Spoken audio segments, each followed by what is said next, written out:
இன்னைக்கு செட்டிநாடு அம்மா கிச்சன்ல பூண்டு குழம்பு எப்படி செய்யறதுன்னு பார்க்க போறோம். அதுக்கு தேவையான பொருள்லாம் என்னென்னன்னு பார்க்கலாம். 10 வெங்காயம், பூண்டு 15 பூண்டு, 3 பச்சை மிளகாய், ஒரு பெரிய பழம் தக்காளி, கருவேப்பிலை, புளி, ஒரு பெரிய எலுமிச்சம்பழம் அளவுக்கு புளி கரைச்சி வச்சுக்கோங்க. மஞ்சள்தூள் 1 டீஸ்பூன், மிளகாத்தூள் 2 டேபிள் ஸ்பூன், மல்லித்தூள் 4 டேபிள் ஸ்பூன்,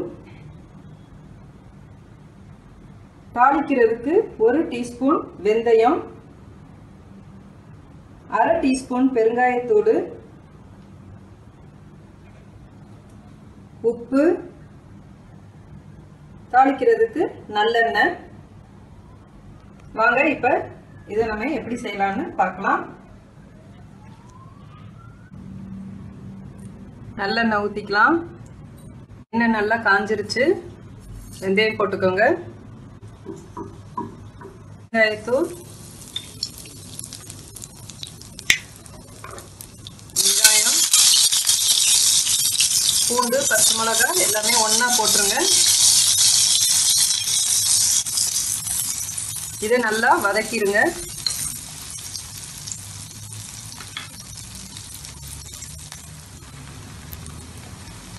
நல்லா பூண்டு வெங்காயம் நல்லா வதங்கிருச்சு.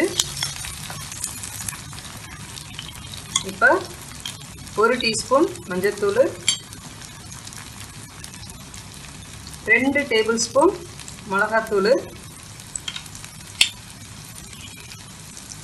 4 டேபிள் ஸ்பூன் மல்லித்தூள்.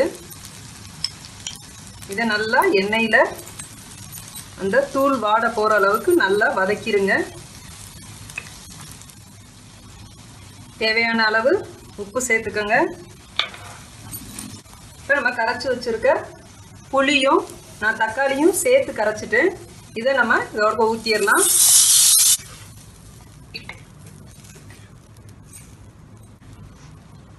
மூடி வச்சிடலாம். 10 நிமிஷம் கொதிக்கட்டும்.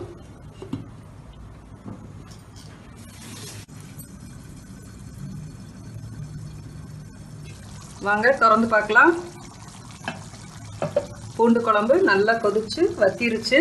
இப்போ பாருங்க எண்ணெய் பிரிஞ்சு வருது. இன்னும் ஒரு 5 நிமிஷம் நம்ம இப்போ வந்து சிம்மில் வைக்க போகிறோம். 5 நிமிஷம் சிம்மில் வச்சுட்டு மூடி வச்சிட்டிங்கன்னா எண்ணெய் நல்லா பிரிஞ்சு வந்துடும். ஏன்னா நம்ம வதக்குறப்ப எண்ணெய் தாராளமாக ஊற்றிருக்கோம். அந்த எண்ணெயெல்லாம் இப்போ பிரிஞ்சு வரட்டும். 5 நிமிஷம் ஆயிடுச்சு. எண்ணெயெல்லாம் நல்லா பிரிஞ்சு வந்துருச்சு. இப்போ நம்ம கருவேப்பிலை போட்டு இறக்கிடலாம். இன்னைக்கு செட்டிநாடு அம்மா கிச்சனில் பூண்டு குழம்பு எப்படி வைக்கிறதுங்கிறத பற்றி பார்த்தோம். ரொம்ப சிம்பிளாக வச்சாச்சு. நீங்களும் இது மாதிரி வீட்டில் ட்ரை பண்ணி பாருங்கள்.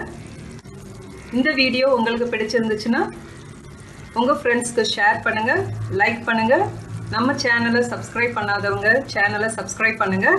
பக்கத்தில் இருக்கிற நோட்டிஃபிகேஷன் பெல்லை ப்ரெஸ் பண்ணுங்கள்.